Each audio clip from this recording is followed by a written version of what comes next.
Hello friends, welcome to my channel.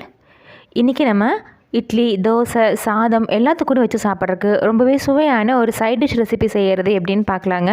காய்கறி இல்லாத சமயத்தில் டக்குன்னு சாம்பார் சாதம், தயிர் சாதம், ரசம் சாதம் கூட சாப்பிட்றதுக்கு இந்த மாதிரி ஒரு சைட் டிஷ் செஞ்சு பாருங்கள். ஒரு பருக்கு கூட மிஞ்சாது, அந்த அளவுக்கு சுவையாக இருக்கும். வாங்க எப்படி பண்ணுறதுன்னு பார்க்கலாம். ஸ்டவ்வில் ஒரு பேன் வச்சுட்டு பேன் நல்லா சூடானதுக்கப்புறமா அதில் ஒரு 2 ஸ்பூன் அளவுக்கு எண்ணெய் சேர்த்துக்கலாங்க. எண்ணெய் நல்லா சூடானதும் அதில் ஒரு 2 ஸ்பூன் அளவுக்கு வெள்ளை உருட்டு உளுந்து சேர்த்துக்கலாம்.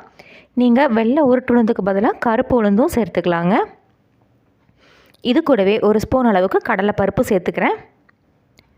கூடவே ஒரு ஸ்பூன் அளவுக்கு பச்சை வேர்க்கடலை சேர்த்துக்கிறேங்க. நீங்கள் வறுத்த வேர்க்கடலையும் சேர்த்துக்கலாம்.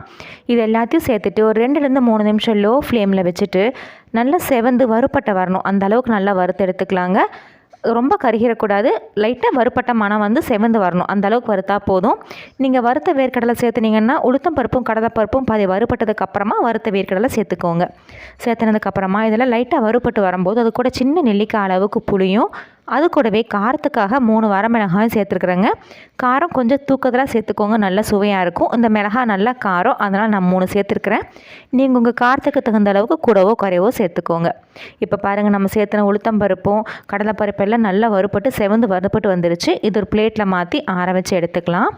அடுத்ததான் அதே பேனில் ஒரு 1/4 மூடி அளவுக்கு துருவன தேங்காய் சேர்த்துருக்குறேங்க.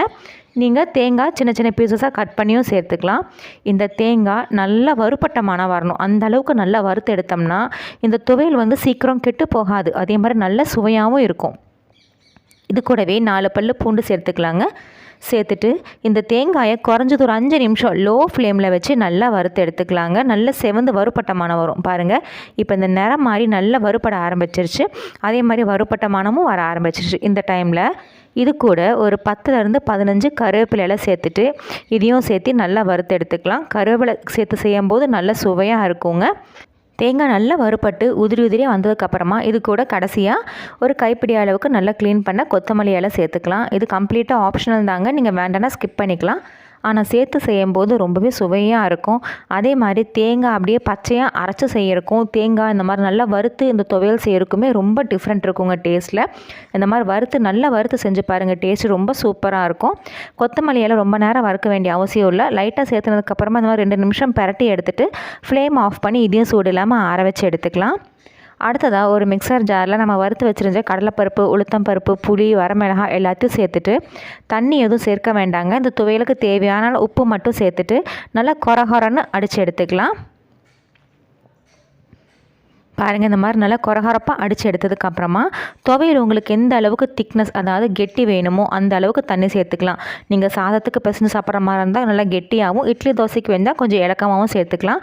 இன்றைக்கி நான் சாதத்துக்கு தான் செஞ்சுருக்கேன், அதனால் கொஞ்சமாக தண்ணி சேர்த்து இந்த மாதிரி கெட்டியாக அரைச்சி எடுத்துருக்கேன். இதுக்கு தாளிப்பு எதுவும் தேவையில்லைங்க. இது அப்படியே சுட சுட சாதத்தோட போட்டு சாப்பிட்டிங்கன்னா டேஸ்ட்டு ரொம்ப சூப்பராக இருக்கும். அது சாம்பார் சாதம், தயிர் சாதம், ரசம் சாதத்து கூட, வெரைட்டி ரைஸ் கூட சாப்பிட்றதுக்குலாம் அருமையாக இருக்குங்க. ஃப்ரெண்ட்ஸ், நீங்களும் இந்த துவையல் ரெசிபியை ட்ரை பண்ணி பாருங்கள். ட்ரை பண்ணி பார்த்துட்டு கமெண்ட்ஸுகளை சொல்லுங்கள். உங்களுக்கு இந்த வீடியோ பிடிச்சிருந்தால் மறக்காமல் நம்ம சேனலுக்கு சப்ஸ்கிரைப் பண்ணுங்கள்.